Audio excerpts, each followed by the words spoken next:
Local to global news at your fingertips. మీ చేతిలో ఒక ఆయుధం. డౌన్లోడ్ రా TV app. Media legend Ravi Prakash is back. ఓం నమ శివాయ.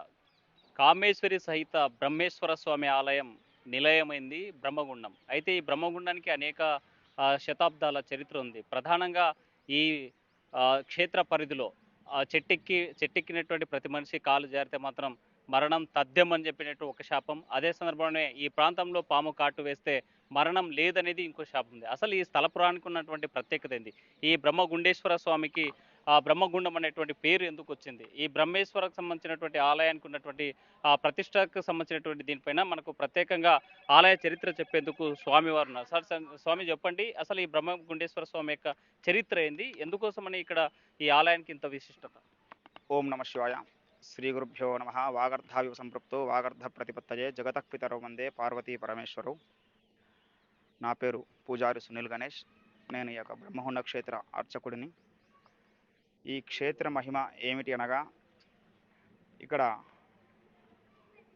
పూర్వము కాశీ నగరంలో ధర్మాంగదుడు అనేటటువంటి రాజు ఉండేవాడు. ఆ రాజు దంపతులిద్దరికి కూడా సంతాన ప్రాప్తి జరగకపోవడం కారణంగా ఇక్కడ ఆ దంపతులిద్దరూ కూడా సంతాన ప్రాప్తం జరగకపోవడంగా ఎన్నో రోజుల నుంచి వ్రతాలు, హోమాలు, యాగాలు చేస్తుండగా వాళ్ళకి సంతాన ప్రాప్తం జరిగింది. వారికి జరిగినటువంటి సంతానం కూడా మానవ రూపకంగా కాకుండా సర్పరూపకంగా సంతానం జరిగింది. కావున వారు ఎంతో చింతిస్తూ, ఎంతో బాధపడుతూ ఎలా మేము ఈ యొక్క సర్పాన్ని మేము చూసుకోవాలి, ఎలా పెంచుకోవాలి అనగా, అయినా కూడా వాళ్ళు ఆ యొక్క సర్పమును అల్లారు ముద్దుగా సొంత బిడ్డ వలె పెంచుకుంటూ ఎంతో ఆనందంగా జీవితాన్ని గడుపుతూ ఉండేవాళ్ళు. అలాగా ఆ యొక్క సర్పమునకు యుక్త వయస్సు కూడా వచ్చింది. వచ్చిన సమయంలో ఆ ఇద్దరు దంపతులు కూడా ఆ యొక్క సర్పమునకు వివాహం జరిపించాలి అనే భావన చేసుకొని వారు ఒక కన్యను వెతుకుతూ ఆ యొక్క సర్పమునకు జతగా అంటే చేసి వివాహం చేసి ఉన్నారు. ఆ కాలంలో రాజు ముఖాముఖిగా వివాహం కాకుండా ఒక కత్తి రూపకంగా అంటే ఒక ఖడ్గము రూపకంగా ఆ యొక్క కన్యకు వివాహం జరిపించి ఉన్నారు. ఆ వివాహం అనంతరం ఆ దంపతులిద్దరూ కూడా ఆ యొక్క కన్యను ఆ భర్త ఎక్కడున్నాడు అని అడగగా, ఆ ఇద్దరు దంపతులు ఒక బుట్టలో ఆ యొక్క సర్పమును ఉంచుకొని ఆ యొక్క మాతకు అప్పచెప్పారు అన్నట్లు. అమ్మ, ఇదిగో తల్లి, నీ భర్త, ఈ బుట్టలో ఉన్నటువంటి సర్పమే మీ భర్త అని ఆ అమ్మకు అప్పచెప్పారు. ఆ అమ్మ కూడా, ఏంటి నా భర్త సర్పమా, ఏంటి బాధ నాకు అనుకొని ఎంతో బాధపడుతూ చింతిస్తూ ఆ అమ్మ కూడా ఎన్నో విధాలుగా ఇబ్బందులు పడుతూ ఉన్నా కూడా ఎంతో ఆనందంగా ఈ పతియే ప్రత్యక్ష దైవంగా భావించి, నా భర్త ఎక్కడున్నా కానీ ఇతనే నాకు సాక్షాత్ దైవరూపకంగా భావించి ఆమె ఒక ఋషి దగ్గరికి వెళ్తుంది అన్నట్లు. ఆ ఋషి చెప్పిన విధంగానే, అమ్మ, మీరు ఈ యొక్క సర్పమును బుట్టలో పెట్టుకొని ఆ కాశీ క్షేత్రము నుంచి కనిపించినటువంటి తీర్థాలు, క్షేత్రాలన్నీ కూడా దర్శనం చేసుకుంటూ స్నానాధికాలు ఆచరిస్తూ చివరిగా ఈ బ్రహ్మగుండ క్షేత్రమునకు వచ్చింది అన్నట్లు. ఈ బ్రహ్మగుండ క్షేత్రమునకు వచ్చిన తర్వాత అసలు ఈ బ్రహ్మగుండ క్షేత్రంలోకి వచ్చి అక్కడ ఒక గుండము అనేటటువంటిది ఉంది. బ్రహ్మగుండం అనేటువంటి ఒక కోనేరు ఉంది.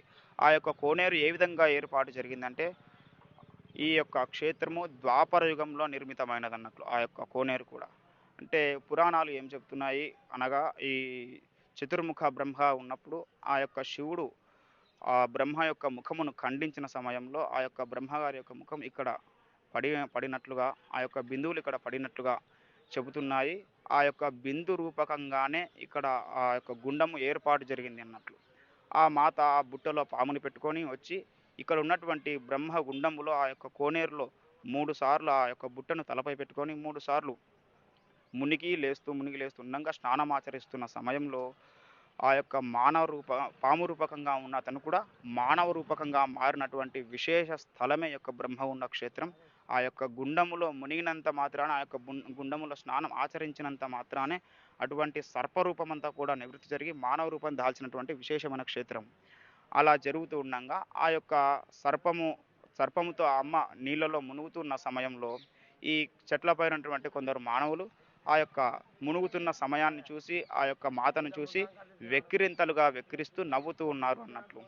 ఆ కోపముతో ఆ అమ్మవారు, ఇక్కడ ఎవరైనా కానీ ఈ క్షేత్రములో చెట్టు మీద నుంచి జారిపడినా కానీ, లేకపోతే చెట్లు ఎక్కినా కానీ, ఏది జరిగినా కానీ వెంటనే మరణం తథ్యము అంటే అని. ఈ ప్రాంతంలో చెట్లు ఎక్కిన శాపం శాపం శాపం ఉందా? ఉంది సార్. ఇప్పటికీ కూడా ఈ క్షణమున కూడా ఈ ప్రాంతం మొత్తము కూడా ఏ చెట్లు ఎక్కినా కానీ, ఇక్కడ చెట్లు నరికినా కానీ ఏదైనా చేసినా కానీ ఆ యొక్క శాపం అనేది తప్పకుండా ఉంటుంది. చెట్లు ఎక్కిన జారి పడిన వెంటనే కూడా మరణం తథ్యం సార్.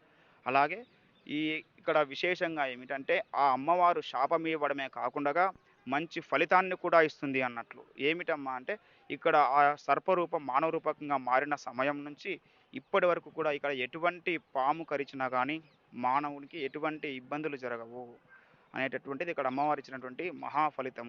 ఆ యొక్క క్షేత్రంలో ఆ యొక్క స్వామివారిని ప్రతిష్ఠించిన వారు జనమేజయ మహారాజు. అని మనం చూసాం స్వామి, మామూలుగా పాము కాటేస్తే దాదాపు 90% చనిపోయిన వాళ్ళే ఎక్కువగా కనిపిస్తారు.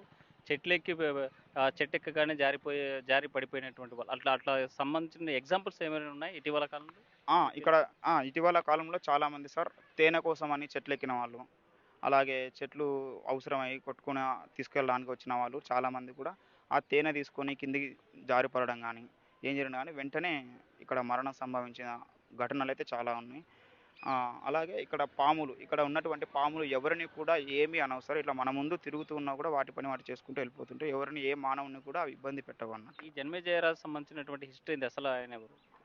జనమేజయ మహారాజు ఈ యొక్క శివలింగాన్ని ప్రతిష్ఠించడానికి విశేషమైనది ఏంటంటే జనమేజయ మహారాజు సర్పయాగం నిర్వహించున్నాడు కాబట్టి ఆ యొక్క సర్పయాగ దోషము నివృత్తి జరగడానికై ఈ యొక్క క్షేత్రముని పడమటి ముఖంగా ప్రతిష్ఠించి ఉన్నారన్నట్లు. ద్వాపరయుగంలో ఆ జనమేజయ మహారాజు అలాగే ఈ క్షేత్రమునకు వచ్చి ఈ స్థానమునందు ఆ యొక్క శివలింగాన్ని ప్రతిష్ఠించినంత మాత్రాన ఆ యొక్క సర్పయాగం చేసినటువంటి దోషం అంతా కూడా నివృత్తి జరిగినటువంటి స్థానం ఈ యొక్క బ్రహ్మగుండ క్షేత్రము. ఆ యొక్క రూపకంగానే సర్పయాగం జరిగినటువంటి రూపకంగానే ఈ యొక్క క్షేత్రమును ఆ లింగముని ఇక్కడ ప్రతిష్ఠించారు అన్నట్లు జనమేజయ మహారాజు. మనం చూసాం ఉమ్మడి కర్నూలు జిల్లాలో శివాలయాలకి పుట్టినీళ్ళు లాంటివి. అసలు ఈ బ్రహ్మగుండంతో ఇతర శివాలయాలకి ఏమైనా లింక్ ఉందా? ఈ బ్రహ్మగుండ క్షేత్రమునకు అలాగే చుట్టూ ఉన్నటువంటి యాగంటి కానీ మహానంది కానీ కాలువబుగ్గ కానీ ఓంకార క్షేత్రం కానీ ఇవన్నీ కూడా నిత్యంలో నీటి బుగ్గ అన్నట్లు, అంటే పూర్వం బుగ్గ అనేవాళ్ళు, అటువంటి నీటి ధార అనేది ఎప్పటికీ ఇక్కడ పారుతూ ఉండేది అన్నట్లు. అలాగా అగస్త్య మహాముని యాగంటి క్షేత్రం నందు తపస్సు గావించి అక్కడ ఏర్పాటు చేసినటువంటి నిత్య జలధార బుగ్గని ఈ యొక్క 5 క్షేత్రములకు ఒకే ధారగా ఇక్కడ ప్రవహిస్తూ ఉంటుంది అన్నట్లు. మనం చూసిన శివాలయాలు ఎక్కడ చూసినా సరే తూర్పు వైపు ప్రతిష్ఠించి ఉంటాయి. అయితే ఇక్కడ పడమర సైడ్ ఉండడానికి కారణం ఏంది? అసలు సైంటిఫిక్ రీజన్ ఏంటి? ఇక్కడ జనమేజయ మహారాజు చేసినటువంటి సర్పయాగ దోష నివృత్తి కొరకే ఈ తూర్పు ముఖంగా ఉన్నటువంటి శివలింగాన్ని కాకుండా మీరు పడమటి ముఖంగా ఉన్నటువంటి శివలింగాన్ని ప్రతిష్ఠ చేయడం వల్ల ఎటువంటి సర్పదోషాలు కానీ అలాగే సంతానం కలగని వాళ్ళకు కానీ అలాగే వివాహం జరగని వాళ్ళకు కానీ అందరికీ కూడా ఈ యొక్క దోషాలు ఇక్కడ దర్శించినంత మాత్రానే ఈ దోషమంతా కూడా నివృత్తి జరుగుతుంది అనే సంకల్పంతో ఆ జనమేజయ మహారాజు ఇక్కడ పడమటి ముఖంగా ఈ క్షేత్రమును ప్రతిష్ఠ చేసి ఉన్నారు. ప్రతి ఏటా ఈ శివరాత్రి బ్రహ్మోత్సవాలు ఎలా జరుగుతాయి? ఎటువంటి సిచ్యువేషన్ ఉంటుంది? ప్రతి సంవత్సరం కూడా ఇక్కడ మహాశివరాత్రి బ్రహ్మోత్సవాలు అంగరంగ వైభవంగా ప్రజలందరూ కూడా ఎంతో ఆనందంతో శివనామస్మరణతో ఉత్తేజంతో ఇక్కడ స్వామివారికి సేవ చేయడానికి వస్తారు. అలాగే ఈ క్షేత్ర దర్శనమునకై ఈ చుట్టుపక్కల ఉన్నటువంటి గ్రామాలన్నిటి నుంచి కూడా పాదయాత్ర చేసుకుంటూ వాళ్ళు రాత్రి కళ్యాణం వీక్షించడానికై వస్తారన్నట్లు. ఈ యొక్క మహాశివరాత్రి పర్వదినం రోజున ఉదయం నుంచి సాయంత్రం 7 గంటల వరకు నిత్యం అభిషేకాలు జరుగుతుంటాయి. అలాగే రాత్రి 11 గంటలకు మహాలింగోద్భవ కార్యక్రమం జరుగుతుంది. అలాగే ఈ సంవత్సరం 12 గంటల 45 నిమిషాలకు స్వామి అమ్మవార్ల యొక్క కళ్యాణ మహోత్సవం ఏర్పాటు చేయడం జరిగింది. ప్రతి సంవత్సరం కూడా ఈ యొక్క కళ్యాణం వీక్షించడానికై ఇక్కడ కళ్యాణం వీక్షించడం వల్ల ఏమిటమ్మా అంటే ఎంతోమంది అపారమైన నమ్మకం, అంటే ఇక్కడ కళ్యాణం చూసినంత మాత్రానే పెళ్లి కాని వాళ్ళకు వివాహం మళ్ళీ వచ్చే సంవత్సరం వరకు వివాహం జరుగుతుంది. అలాగే సంతానం కాని వాళ్ళు ఎవరైనా ఉంటే కూడా శీఘ్రముగా సంతానం జరుగుతుంది. ఆ విధంగా ఆ యొక్క దృఢమైన సంకల్పం అపారమైన నమ్మకంతో ఈ పాదయాత్ర చేసుకుంటూ ఈ క్షేత్రమును దర్శనం చేసుకుంటారన్నట్లు. ఈ చుట్టూ గ్రామాలు కానీ ఈ యొక్క కర్నూలు జిల్లా వాస్తవ్యులందరూ కూడా ఇక్కడ వస్తారు అన్నట్లు. అలాగా మొదటి రోజు మహాశివరాత్రి సందర్భంగా శివపార్వతుల కళ్యాణం, రెండవ రోజు ఈ యొక్క ఆలయ ప్రాంగణం చుట్టూ కూడా మాడవీధుల్లో శేషవాహన సేవ జరుగుతుంది, నందికోల సేవ కార్యక్రమం జరుగుతుంది. మూడవ రోజు వచ్చేసి విశేషంగా సకల భక్తజన సందోహంతో అత్యద్భుతంగా రథోత్సవం జరుగుతుంది. ఈ యొక్క కార్యక్రమాన్ని వీక్షిస్తూ అలాగే నాలుగవ రోజు వచ్చేసి ఎంతో ఆనందంతో వసంతోత్సవం జరుపుకుంటారన్నట్లు. ఈ యొక్క కార్యక్రమంలో ఈ మహాశివరాత్రి 4 రోజుల ఉత్సవములు బ్రహ్మాండంగా జరుగుతాయి సార్. రైట్. ఇది ఇక్కడ ఉన్నటువంటి బ్రహ్మగుండం ఉన్నటువంటి బ్రహ్మగుండంగా ఉన్నటువంటి స్థల పురాణం. బ్రహ్మాండంగా ఈ ప్రాంతంలో చెట్లు ఎక్కరాదని, అదేవిధంగా చెట్టు ఎక్కినటువంటి వారంతా కూడా ఒకవేళ పొరపాటున కాలు జారితే మరణం తథ్యమని చెప్పే ఇక్కడ ఉన్నటువంటి ఒక శాపం. దీంతో పాటు ఈ ప్రాంతంలో పాములు కడిస్తే మాత్రం తప్పనిసరిగా ఎలాంటి హాని జరగదనేటువంటిది స్థల పురాణం చెప్తున్నటువంటి అంశం. అయితే ఈ బ్రహ్మగుండానికి బ్రహ్మగుండం అని పేరు రావడానికి ప్రధానంగా ఈ బ్రహ్మకు ఉన్నటువంటి నాలుగు తలలు ఒక తల తెగిపడి ఈ ప్రాంతంలో ఒక గుండంగా మారి ఇక్కడ నీటి కొలనుగా ఏర్పడింది అనేటువంటిది స్థల పురాణం చెప్తున్నటువంటి విషయం. అయితే మొత్తంగా చూసుకుంటే ఈ ఆలయాన్ని ఇంకా అభివృద్ధి చేయాల్సినటువంటి అవసరం ఉంది. ప్రతి ఏడాది కూడా వేలాది మంది భక్తులు ఇక్కడ వస్తూ ఉంటారు. చారిత్రాత్మకంగా క్షేత్రంగా ఉన్నటువంటి ఈ ఆలయానికి ప్రభుత్వం కూడా ఈ ప్రత్యేకమైనటువంటి నిధులు కేటాయించాల్సినటువంటి అవసరం ఉంది. దీన్ని అభివృద్ధి చేయాల్సినటువంటి బాధ్యత కూడా ఉంది. ఇది ఈ శ్రీశైలం ఇక్కడ బ్రహ్మగుండానికి ఉన్నటువంటి స్థల పురాణం. వీడియో చంద్రశేఖర్తో హుసేన్ ఆర్టీవీ కర్నూలు. మరిన్ని వీడియోస్ కోసం ఛానల్ ని సబ్స్క్రైబ్ చేయండి, లేటెస్ట్ అప్డేట్స్ కోసం వాట్సాప్ ఛానల్ ని ఫాలో చేయండి అండ్ లింక్ డిస్క్రిప్షన్ లో ఉంది.